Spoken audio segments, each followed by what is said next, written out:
Good morning, ladies and gentlemen, and you're very welcome to the third HAZEL webinar. Today's webinar, Hydrogen Safety, Analysis, Measurements and Applications. As I said, it's the third in our series. We have two more in the series to go, deliberately timed to inform the public and to work with industry to position ourselves in the green hydrogen evolution across Europe and make sure the companies and the partners and you, the public, are able to participate in the green revolution and to look to see how we reduce our carbon footprint. We have a great lineup of speakers today, and we'll introduce them in a couple of minutes. We're at the green energy threshold in Europe, and today we're going to start with a poll, and we're asking partners, we're at the green energy threshold, what is needed to tip the balance in favour of hydrogen as an energy vector? Is it greater public awareness and acceptance, increased national policies and hydrogen strategies, additional financial subsidies and grant support, increased deployment and demonstration facilities and infrastructure, decisive leadership, or other? We're looking to engage with the audience this morning and make sure that all of the speakers, Ian Williamson, Adele Brunetti, Andreas Conrad, and Stephen Carr, keep these figures in their head as they give their presentation. We live in a very different world with COVID clouds hanging over us, and we're broadcasting different webinars from living rooms, bedrooms, and under the stairs. And we appreciate the audience coming out this morning in their numbers to get engaged with. So therefore, we want the webinar to be as stimulating as possible. And as I go through my introduction slides, I'm going to leave this poll live for the first 5 minutes. And we're interested in making sure we get you feedback from you, the audience. We're also interested in making sure the chat function is live. Joanna and Anna in the background are making sure everything's working and making sure the audience, can engage with the speakers. As I said, we live in a very connected world. We can't see the audience, so it's very hard to gauge the activity and the interaction with the audience. And the only way we can do so is through the chat function and through the polls. So we'd appreciate if you keep all of your chats live, keep them short, keep your questions coming throughout the whole morning. At the end of each speaker slot, we take a couple of questions. And at the end of the agenda, we'll have a longer question and answer section. If we don't get all the questions answered, we'll come back to you with the speakers who do out the questions, and we'll put those posts up live. We'll also present all of the presentations this morning from the speakers will be up on the GenCom website by this Friday. And the webinar is being recorded, and we will make the recordings also available to you by next week. So as we keep the poll live there, we're going to go to the slides.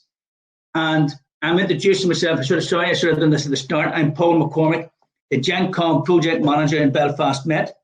We're leading the GenCom project across, it's funded under Interreg Northwest Europe, and it's looking at generating energy secure communities. This morning's agenda, Hydrogen Futures, is the first speaker, Ian Williamson, the president of the European Hydrogen Association, and he's the chief executive officer of High Energy, a partner company in the GenCom project, and leading on the technical work package. Second speaker is Dr. Adele Brunetti from CNR in Italy, and Adele is speaking on hydrogen production in membrane reactors. Our third speaker will address hydrogen permeation testing and trace sensors is Dr. Andreas Conrad from Makati. And our keynote speaker, Dr. Stephen Carr from the University of South Wales, will talk about hydrogen industrial applications, fueling industrial clusters, and constructing the hydrogen highway, as we're looking to do that with our hydrogen-enabled zero-emission supply chains. And then our question and answer session at the end. We've talked at the start of the poll there, and just to keep the information flowing, as energy transition from our fossil fuel base that we've been grown up with, become accustomed to, has now changed. That energy transmission to hydrogen as an energy vector and other energy vectors are disrupting the status quo. Hydrogen as a new energy source is emerging. This is leading to structural and permanent changes in supply, demand, energy mix and prices. This transition to hydrogen is currently underway, and is leading a transformational switch away from fossil fuels and into renewable and clean sources of energy, including solar, wind, and water, as we're doing in GenCom.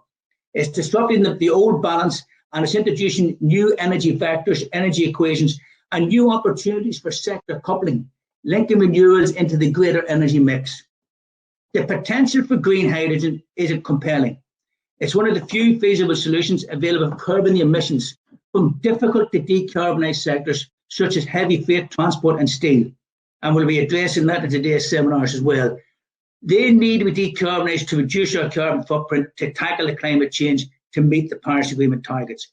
Those are all the different milestones we need to try and address by greening our energy sector. Green hydrogen, it could also provide a zero solution for long-term energy storage, power generation, and backup for solar and wind.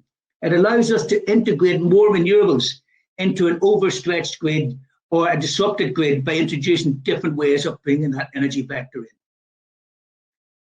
I believe we're at the tipping point, as does Europe. Look at the call for the Green Deal. Look at those calls that are out now looking to promote green futures, green energy, and the green recovery from Europe from the COVID crisis. A year ago, the green energy projects in Europe were a total capacity of 3.2 gigawatts under development. By August of this year, this is more than quadrupled to 15 gigawatts. It's predicted by 2040 the cost of hydrogen, which is one of the barriers that's been put up at the minute as a barrier to acceptance, will fall by up to 64%. But those rapid decline in cost is not the same across Europe. Others are moving ahead. Other parts of Europe is going to be more competitive by 2025. Germany, for example, green hydrogen is expected to compete with hydrogen fossil fuels in most scenarios by 2035. The European Hydrogen Strategy paper came out, and the calls for a climate neutral Europe was released on the 8th of July. Europe was thrust to green hydrogen centre stage. Phase 1 from 2020 to 2024 calls for a minimum of 6 gigawatts of green hydrogen electrolyzers deployed across Europe, and the production of 1 megaton per annum of renewable hydrogen. EU green hydrogen production stands less than 0.05 million tonnes per annum.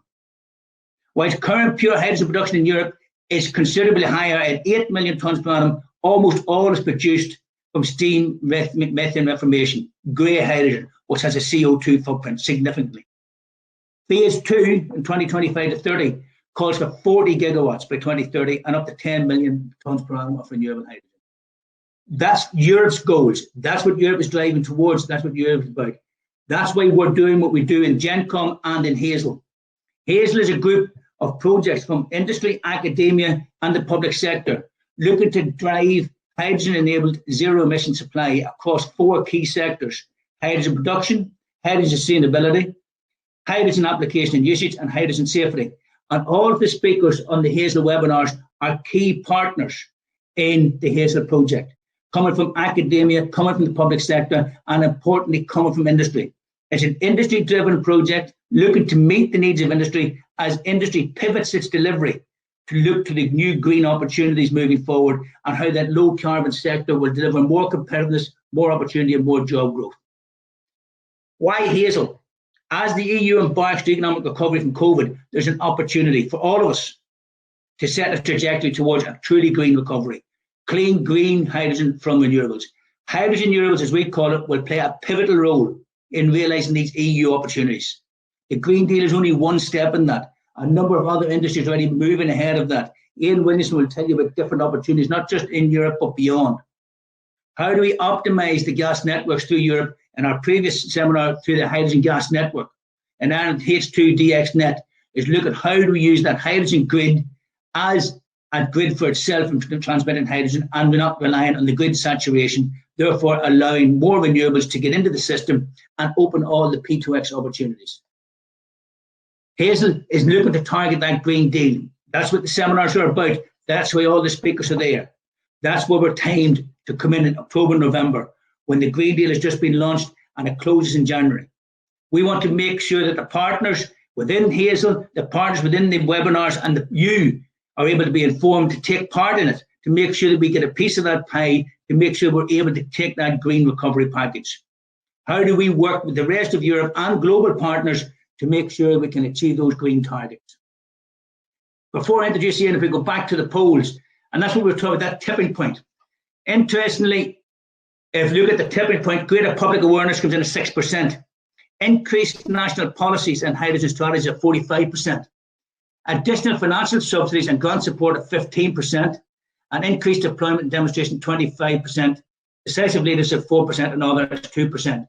So if you look at increased national policy, it has to be leadership led according to your thoughts. Governments must take a charge. Governments must decide and develop a hydrogen strategy or the policies to drive that to make sure we can meet that. How do we then look at the regulators to make sure we can get that across? Thank you for the polls and that. As I said, just keep your chat coming. We'll refer back to the polls later on at the end to see how things have changed, how what the speakers may have informed you or may have influenced you. We will look then during the chat question, we said, to make sure that all of the partners are able to take part in it. You're all able there as the audience to engage, to make sure you're able there to work with different people, to make sure that we're all there, to where we take part in that. Because if we don't engage, if we sit back and we don't talk here, we see what the audience want. We can't shape the presentation. So I encourage you, please get to the chat and make sure we're going. And as I said, all of the slides, all of the presentations will be made available at the end.